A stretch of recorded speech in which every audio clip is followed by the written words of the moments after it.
Good morning student.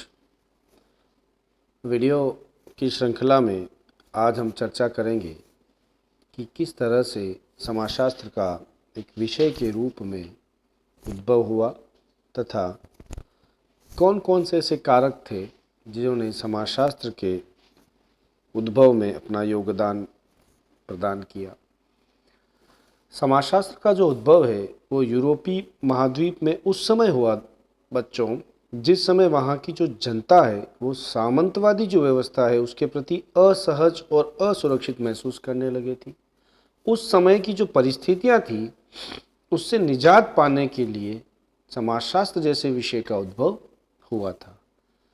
यह जो प्रयास है वो औद्योगिक क्रांति और फ्रांसीसी क्रांति के रूप में सामने आया और परंपरागत जो सामाजिक ढांचा था उस ढांचे को विस्थापित करने के लिए एक नवीन सामाजिक व्यवस्था को जन्म दिया। और इन्हीं बदलती हुई जो परिस्थितियां थी उनको समझने के लिए जो फ्रांसीसी दार्शनिक थे ऑगस्ट कॉम्टे, जो समाजशास्त्र के जनक और समाजशास्त्र के पिता कहा जाते हैं, उन्होंने एक अलग से विषय के ऊपर बल दिया कि एक ऐसा विषय होना चाहिए जो समाज का अध्ययन करे, सामाजिक व्यवस्था का अध्ययन करे, समाज की प्रगति और विकास का अध्ययन करे। इस तरह से सन 1838 में समाजशास्त्र शब्द का प्रयोग कर एक अलग विषय के रूप में समाजशास्त्र को स्टेब्लिश करने का काम ऑगस्ट कॉम्टे ने किया।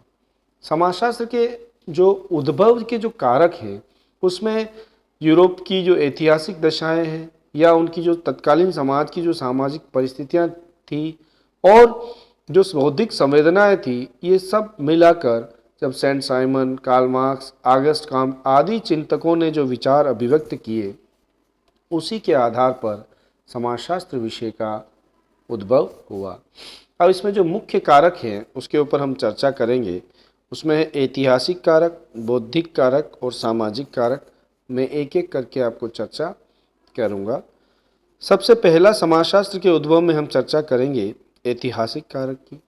तो ऐतिहासिक कारकों पर अगर हम नज़र डालें बच्चों, तो जो 12वीं शताब्दी है उसमें वाणिज्यिक क्रांति हुई और 14वीं शताब्दी में वैज्ञानिक क्रांति हुई। वैज्ञानिक क्रांति ने जनता को सोचने पर मजबूर कर दिया कि उनकी जो स्थिति है, दीनहीन दशा है, उसमें सुधार जो है वो राजा या धर्म नहीं कर सकता या धर्म प्रचारक नहीं कर सकते, बल्कि उन्हें स्वयं प्रयास करने होंगे। इस तरह से वाणिज्यिक क्रांति और वैज्ञानिक क्रांति की हम चर्चा करते हैं। वैज्ञानिक क्रांति के दौरान यूरोप के जो लोग हैं वो सिल्क, मसालों और अन्य जो वस्तुएं हैं उनके नए क्षेत्रों की खोज करने लगे और साथ ही जो समुद्री यात्रा के द्वारा जो नए व्यापार के मार्ग तलाशे गए या जो नए व्यापार स्थापित हो रहे थे, जिससे यूरोप के जो वासी थे या यूरोप जो निवासी थे उनमें बड़ा व्यापार क्षेत्र और आय के स्रोत, नवीन स्रोत पैदा हुए, जिससे क्या हुआ, उनकी आर्थिक स्थिति सुधरने लगी। और ये सब चीज़ें क्यों हो रही थी बच्चों? क्योंकि इस जो वाणिज्यिक क्रांति है उसका प्रभाव किस पे पड़ा? फिर वैज्ञानिक क्रांति के ऊपर पड़ा। वैज्ञानिक क्रांति ने यूरोप की जो सामंतवादी परंपरा थी उसको, सोच को बदलने में बहुत ही महत्वपूर्ण भूमिका निभाई। इसकी शुरुआत कोपरनिकस से होती है। उन्होंने रूढ़िवादिता और धार्मिक कट्टरपंथी को चुनौती दी और ब्रह्मांड के केंद्र में सूर्य है, न कि पृथ्वी। इस तरह की जो विचार है ये वैज्ञानिक क्रांति की वजह से हुआ। इसके अलावा न्यूटन के जो प्रतिपादक नियम है, गति के नियम एवं सार्वभौमिक जो गुरुत्वाकर्षण के नियम है, लोगों को प्रकृति के बारे में नए सिरे से सोचने के ऊपर प्रेरित किया। यूरोप की जो ये बदलती हुई मनोवृत्तियां थी, इसी को पुनर्जागरण काल कहा गया और इसी पुनर्जागरण काल की वजह से जो वैज्ञानिक क्रांति हुई वह लोगों की जो परंपरागत सोच थी उसको बदलने में महत्वपूर्ण भूमिका निभाई। इस तरह से ऐतिहासिक कारकों में वैज्ञानिक क्रांति और वाणिज्यिक क्रांति दो महत्वपूर्ण कारक है जिन्होंने समाजशास्त्र विषय के उद्भव में योगदान दिया। दूसरा कारक है बौद्धिक कारक। बच्चों, बौद्धिक कारक 19वीं शताब्दी में लगभग हीगेल हो गया, सेंट साइमन हो गया, इन सब ने जो लिखा और इनके लेखन से क्या हुआ, एक आंदोलन बन गया। इनका लेखन एक बौद्धिक आंदोलन बन गया। हीगल कहते हैं कि चेतना से अस्तित्व का निर्माण होता है। वो इस माध्यम से यूरोप की जनता को ये संदेश देना चाहते थे कि यदि व्यक्ति अपनी सोच में दृढ़तापूर्वक यथार्थ को बदलने की कोशिश करे तो वह दीनहीन स्थिति से मुक्ति पा सकता है। राज्य के जो नागरिक हैं वो राज्य और नागरिक के संबंधों को व्यक्त कर सकते हैं। उनका मानना था कि अधिकार और कर्तव्य दोनों ही राज्य के अंदर एक ही साथ संबंध में बंधे हैं। कुल मिलाकर यदि व्यक्ति राज्य के प्रति अपने कर्तव्यों का पालन करता है तो उन कर्तव्यों से जुड़े अनेक अधिकार भी उन्हें चाहिए। इसी तरह से सेंट साइमन, मॉन्टेस्क्यू, रूसो और इन सभी ने जो परंपरागत जो विचार थे, रूढ़िवादी विचार थे और जो अंधविश्वास थे, उनको छोड़कर नए सिरा से विचार करने की बात की। विज्ञान के बढ़ते प्रभाव के कारण लोगों के अंदर जो पुरानी परंपराएं हैं या जो संस्थाएं हैं उसमें क्या हुआ, अलग प्रवृत्ति बढ़ने लगी। अपने को अलग प्रवृत्ति की ओर बढ़ते हुए देखा। इन परिस्थितियों ने समाज जो वैज्ञानिक हैं उन्होंने सामाजिक समस्या के जो समाधान है वो वैज्ञानिक तरीके से ढूंढने का प्रयास किया। ऑगस्ट कॉम्ट जो है, जो समाजशास्त्र के पिता या जनक है, वो भी प्रबोधनकालीन विचारन अर्थात एनलाइटमेंट युग के जो विचार थे उनसे प्रभावित थे और ऐसे सिद्धांतों का निर्माण करना चाहते थे जो आनुभाविक ज्ञान और तथ्यों पर आधारित हो। साथ ही सामाजिक विज्ञान का निर्माण करना चाहते थे जो समाज का समग्रता से अध्ययन करे, क्योंकि सामाजिक विज्ञान समाज के किसी विशेष पक्ष का ही अध्ययन करता है। और वैज्ञानिकता के महत्व को देखते हुए ऑगस्ट कॉम्टे ने सर्वप्रथम जो अपना विषय है उसका नाम क्या दिया, सामाजिक भौतिकी, सोशल फिजिक्स, और इसको बाद में इन्होंने बदलकर क्या किया, समाजशास्त्र नाम रखा था। तीसरे जो कारक हैं वो है सामाजिक कारक। सामाजिक कारक के अंतर्गत एक औद्योगिक क्रांति आती है और एक फ्रांसीसी क्रांति आती है। औद्योगिक क्रांति की शुरुआत 1760 से मानी जाती है, जो मुख्यतः कपास खनन तथा परिवहन के क्षेत्र में शुरू हुई थी, किंतु लोगों ने अपनी बुद्धि का प्रयोग कर अन्य क्षेत्र में भी मशीनों का आविष्कार कर लिया। औद्योगिकरण के समय कृषि का मशीनीकरण हुआ, टेक्सटाइल उद्योग हुए, विनिमय निर्माण हुआ एवं ऊर्जा के क्षेत्र में क्रांतिकारी परिवर्तन हुए, जिससे क्या हुआ बच्चों, लोगों में सामाजिक, आर्थिक और सांस्कृतिक जीवन जो है वो प्रभावित हुआ। और समाजशास्त्रीय दृष्टि से अगर देखें तो उत्पादन के क्षेत्र में व्यापक बदलाव आया। लोग पहली बार अभाव मुक्त समाज की संभावनाओं को अनुभव किया और ब्रिटेन के अंतर्गत सामूहिक आवश्यकता की लगभग 10 गुना अधिक उत्पादन हुआ।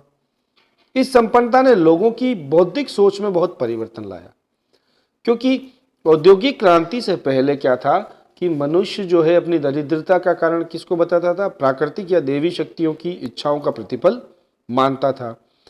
लेकिन जब उसने खुद के प्रयासों से अपनी आवश्यकता से अधिक उत्पादन करने में सफलता प्राप्त कर ली, तब उसे लगा कि जो ईश्वरीय सत्ता है उसमें कम विश्वास करने लगा।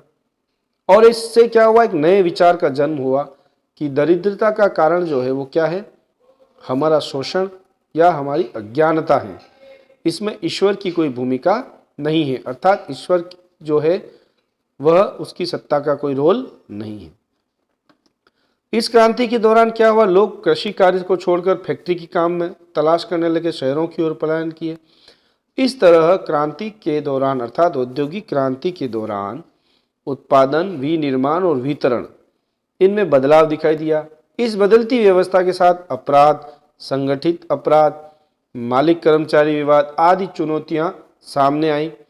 इसका समाधान ढूंढने के लिए ऑगस्ट कॉम्ट ने प्रयास किया कि इन परिवर्तनों को समझने के लिए समाज की वास्तविकता को पूर्ण रूप से समझना होगा और इसके लिए अलग विषय होना अति आवश्यक है, जिसके लिए उन्होंने समाजशास्त्र शब्द का प्रयोग किया। सामाजिक कारक में दूसरा कारक है फ्रांसीसी क्रांति। फ्रांसीसी क्रांति जो 3 मुख्य लक्ष्य थे उसके, स्वतंत्रता, समानता और बंधुत्व, ये 1789 में शुरू हुई। ये जो क्रांति शुरू हुई उससे पहले फ्रांस की जो आर्थिक स्थिति थी वो बहुत ही दयनीय या जर्जर अवस्था में थी। रोटी के एक टुकड़े की जो कीमत है वह ये थी कि किसानों को कई दिन तक मजदूरी करना पड़ता था।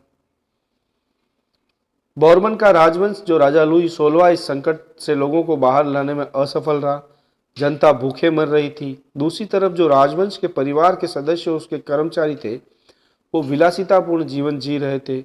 ऐसे में भारी मात्रा में लोगों के ऊपर टैक्स लगाए गए और इन्होंने क्या किया, इसको क्रांति में बदल दिया। यह क्रांति इतिहास को बदलने वाली घटना साबित हुई।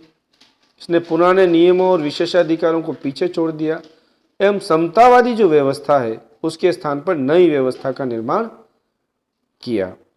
इस प्रकार समाज में जो विभिन्न घटनाएं हुई वो समाज को पूरी तरह बदलने के प्रयास किया गया, जिसके कारण नए समाज को समझने के लिए फ्रांसीसी दार्शनिक और समाजशास्त्री ऑगस्ट कॉम्टे ने नए विषय समाजशास्त्र को जन्म दिया।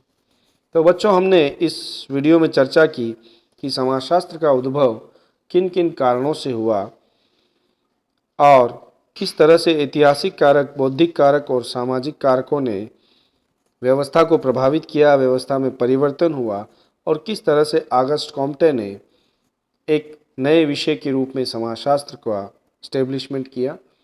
इस वीडियो में हम इतनी ही चर्चा करेंगे।